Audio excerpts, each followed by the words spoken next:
Hi guys, Togo here with a new video, and this video will be my 3v3 prediction video for Arenas PvP, and it is the melee version, and of course it is a prediction video. We don't know how the meta will be for season 1 because the balancing changes are still going on.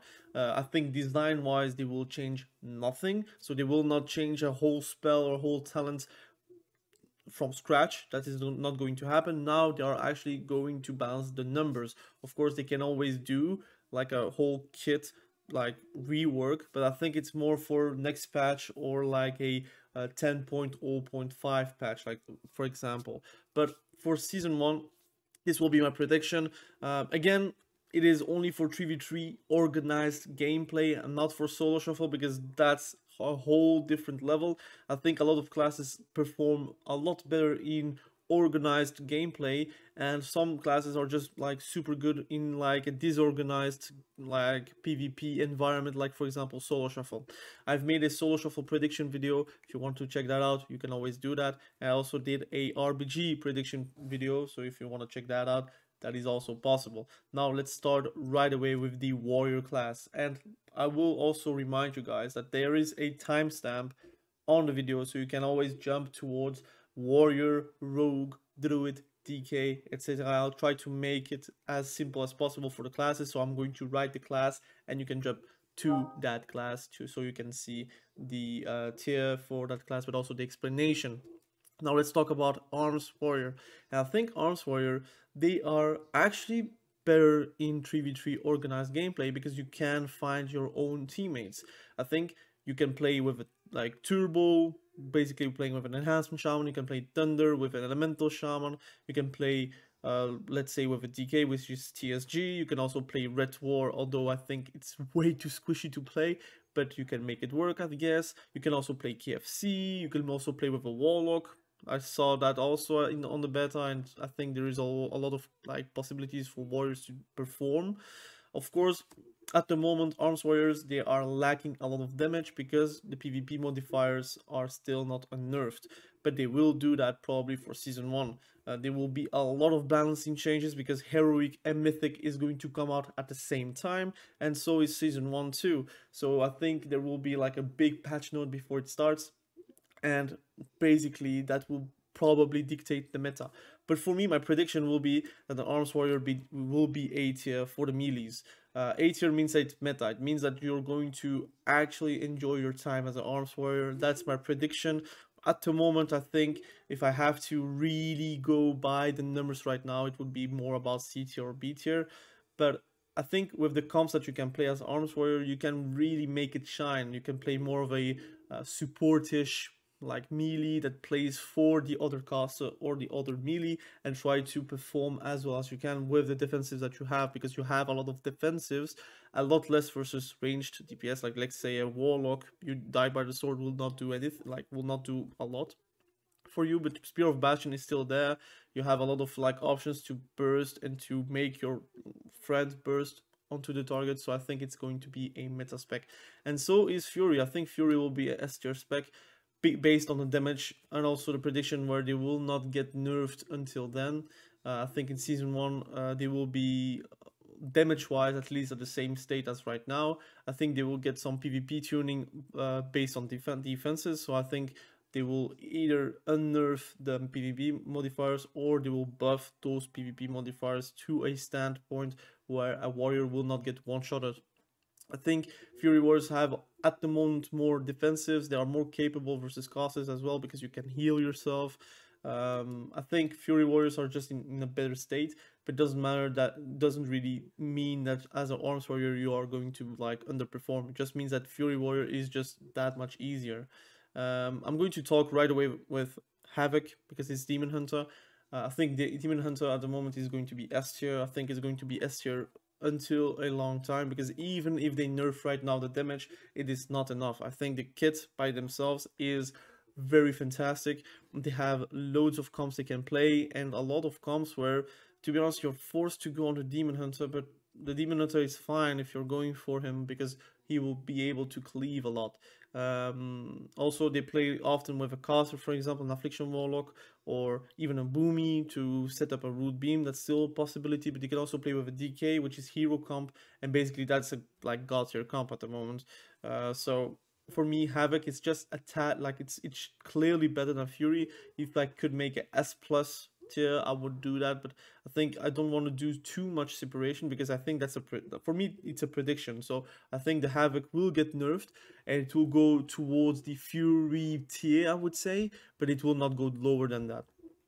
Now let's talk about rogues, and that's going to be a very interesting conversation because a lot of people are like undervaluing Subtlety. I think as a prediction, I'm going to say Subtlety is going to be A tier because Subtlety is actually a setup based spec.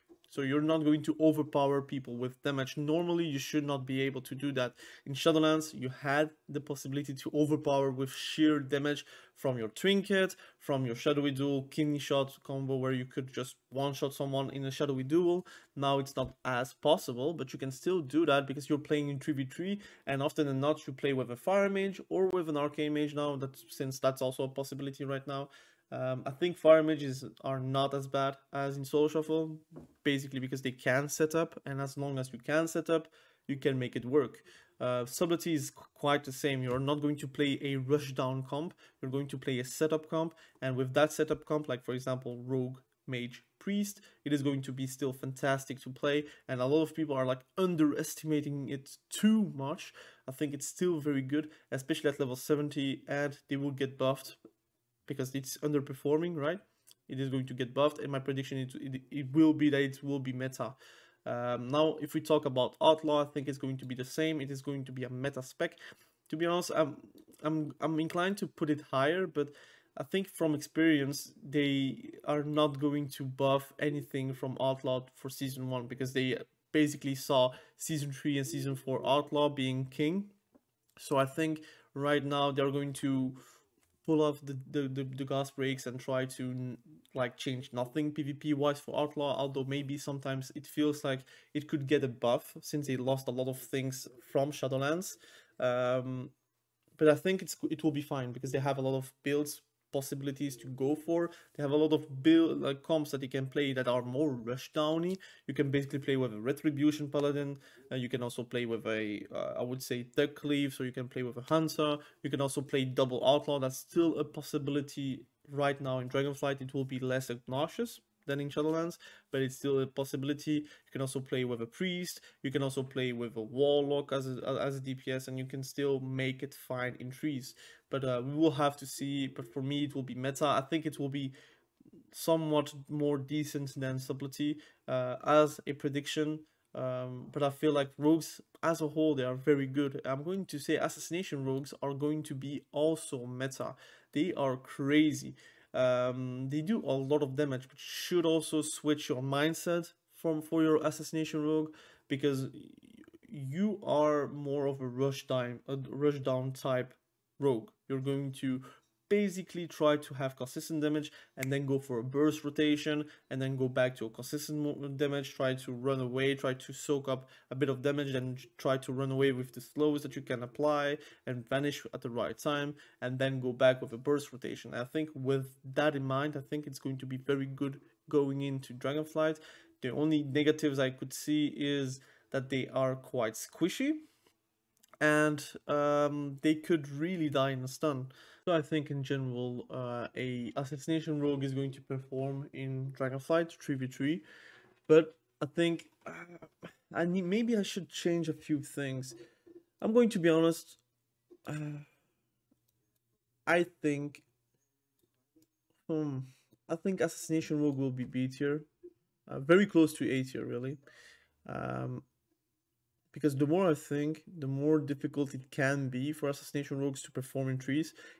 In twos, it will be like super good, but in trees, I don't know. I feel like it will be more difficult because you have to survive. But it doesn't mean that it's bad. It just means that it's more average compared to the other melees. It doesn't mean that it's not going to be meta in Dragonflight. It just means like compared to other melees, they deserve the B spot. Now let's talk about Enhancement Shaman. Enhancement Shaman is really good. In trees, it's going to be like a one trick because you have to play with a turbo, I would say, with a warrior. That warrior is going to love you, by the way.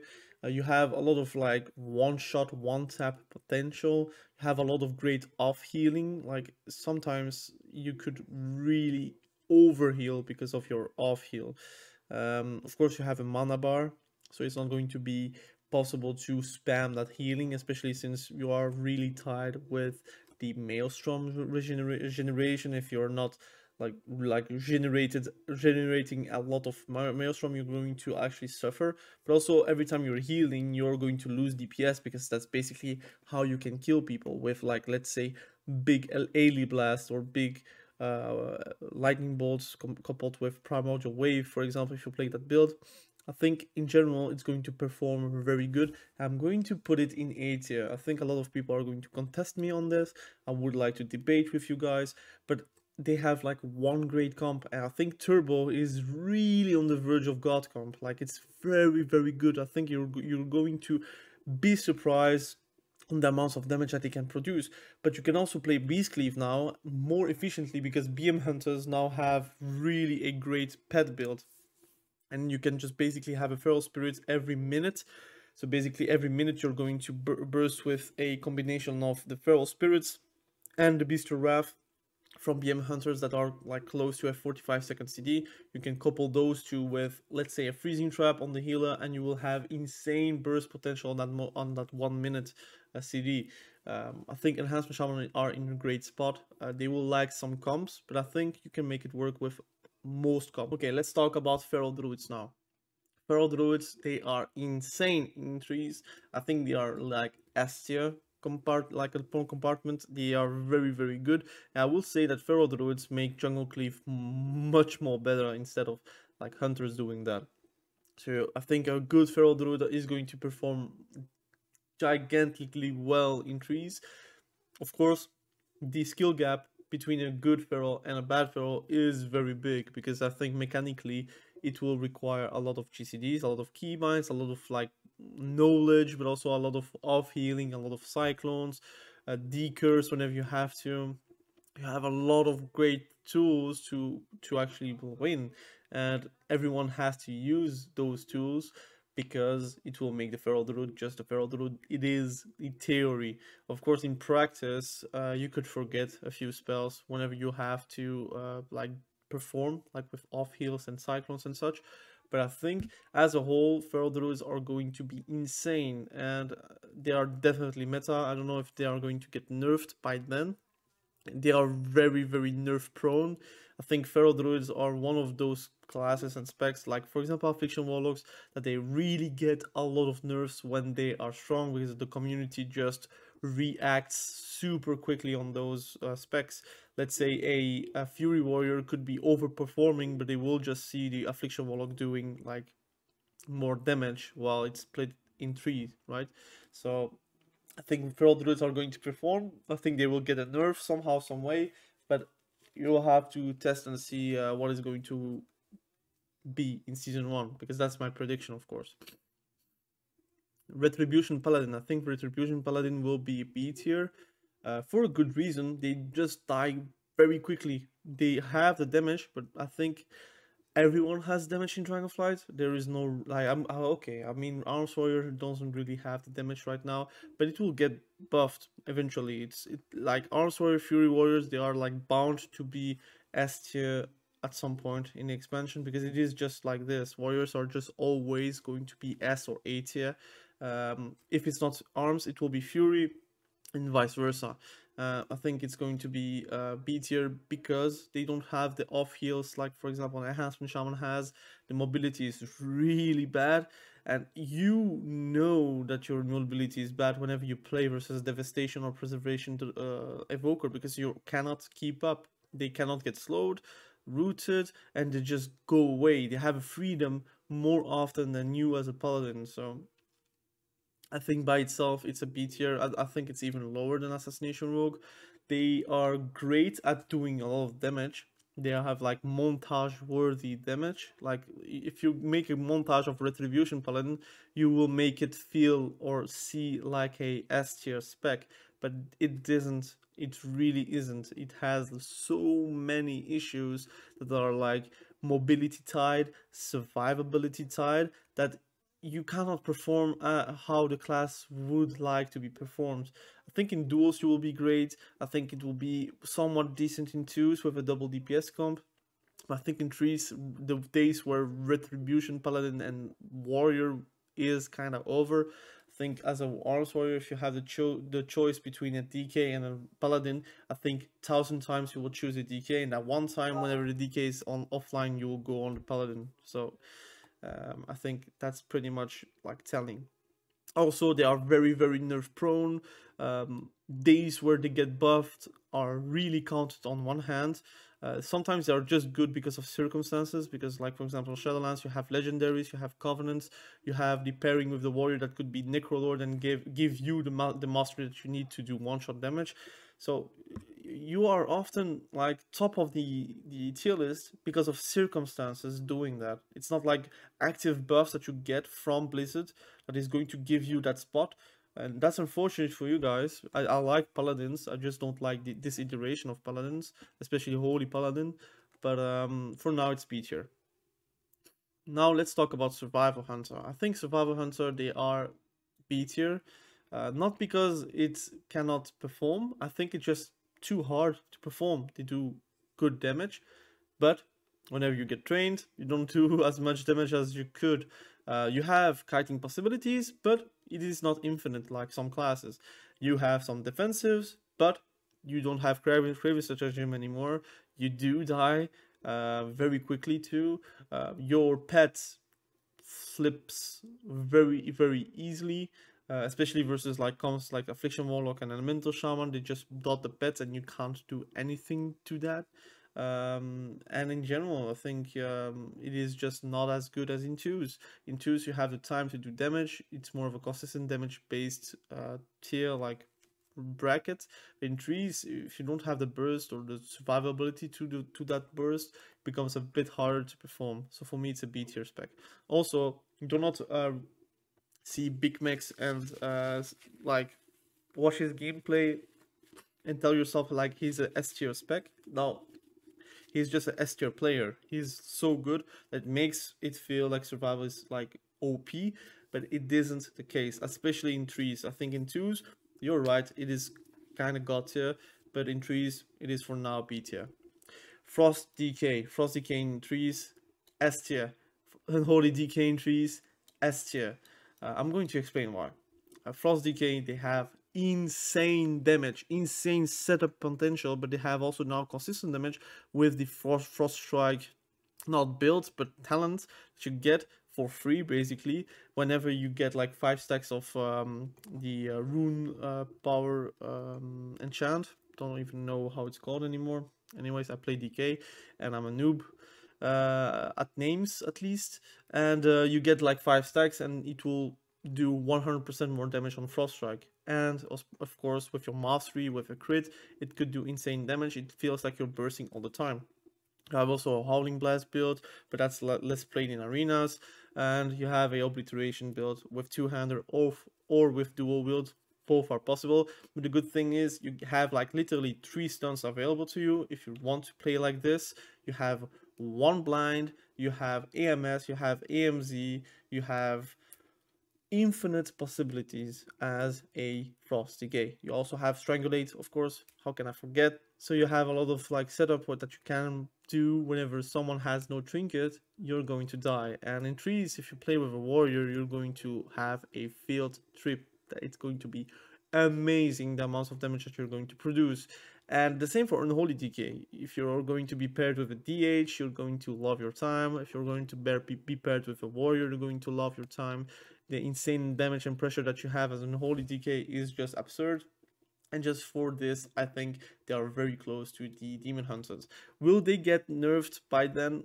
I hope not, because I'm very biased. I play DK. I really love Frost DK, and not seeing Frost DK at D tier and be more about a S tier spec is giving me a lot of warmth to my heart. But I'm afraid, because Frost DKs are, as a class, as a spec, very, very nerf prone. The same for Feral Druids, and it will have to live under the radar. I think ideally it will be A tier, but I think for now it's meta. Every DK spec is very meta. The DHs are meta. The Fury Warriors are meta for melees. Feral Druids are just insane, just because of the damage that it can produce, but it is a bit harder to play. And I think by itself DKs are very, very good, and you should try it out right now. They have loads of builds, loads of possibilities, and I think in general, with the caster meta going on with Affliction Warlocks, Demonology Warlocks, I would say Shadow Priests, I think having a DK is going to be very useful, because AMS is very good, AMZ is very good, you have a lot of interrupts, silences, you have a lot of stuns to be disruptive, so if you can stop a caster, you basically can win the game, right? Now let's talk about Windwalker. I'm going to be honest, there are no C tiers or D tiers in melees, because I think they are very close to each other. Now, is Windwalker going to be meta? I don't know. I feel like it does insane amounts of damage, and it can go S tier, but it also can go B tier or even C tier because of the survivability. They just flip so hard over. Like they can just get rolled by the enemy team, and just because of that, it could like create some problems. And I think because of that, I have to decide to put it in top of B tier. I'm even going to make another row. I think it deserves a bit better than B. Let's see, B plus, because if I do the plus, it's going to stop the streaming. I think it is going to be B plus. I think it's like between A and B. It's very close to the meta. I think a lot of players can make it look like meta or more like S tier, but I think in general it's very easily killed by the meta specs. I think a Fury Warrior going on a Windwalker is going to be a bloodbath. I think Feral Druids are going to have a lot of fun versus Windwalkers. I think DKs in general are going to have a lot of stops for Fist of Furies, because again, if you hold your stuns or your blinds for whenever he does a Fist of Fury, you eliminate a lot of damage possibilities from them. And the Demon Hunter is going to be very strong versus them. Blur is very, very effective versus like Windwalkers. So this is my meta. This is my tier list. Let me know what you think about this tier list. Again, I think it's not perfect because it's a prediction. It could be all wrong going into Dragonflight. I hope a lot of people are like watching the end of the video. Also in the beginning of the video, I tried to tell it's a prediction, but a lot of people are still not complaining, but like telling on in the comments about the beta and how it is in pre-patch. But I frankly don't care. I talk about the potential season 1 tier list, potential season 1 meta, and a lot of things are going to change. I think Arms Warriors are not going to stay in this actual state, and the same for Subtlety Rogues, so that's why I put it in A tier. And the same for Demon Hunters. I'm not going to put it in S plus because I think they're going to get tuned down, but they still are going to be God tier. That's why it's going to be S tier, and that's pretty much my explanation. Now you're going to ask me, why is there no C tier or D tier? If you want to, you can scale everything down to a C tier or D tier, but I feel like whenever I put a class or spec into C tier or D tier, people are thinking that it's not playable. That's why I'm going to put it in B tier, which is average. So an Assassination Rogue is definitely playable. You're going to definitely make it work with specific comps, with specific plays, with your skill. Same for Retribution Paladin, same for Survivor Hunter. And I don't feel like there is a class or spec deserving of the D or C tier spots. So that's why I'm putting it in S, A, B+, and B tier. So thank you for watching this video. I really appreciate you. Please let me know in the comment section below what you think about that video, what you think about the tier list, about the prediction of the tier list. Of course, it is a prediction. Again, I'm going to repeat, it is a prediction. And I'm very glad for Dragonflight. I can't wait to play it all the time. Thank you for watching. Have a great day. Bye.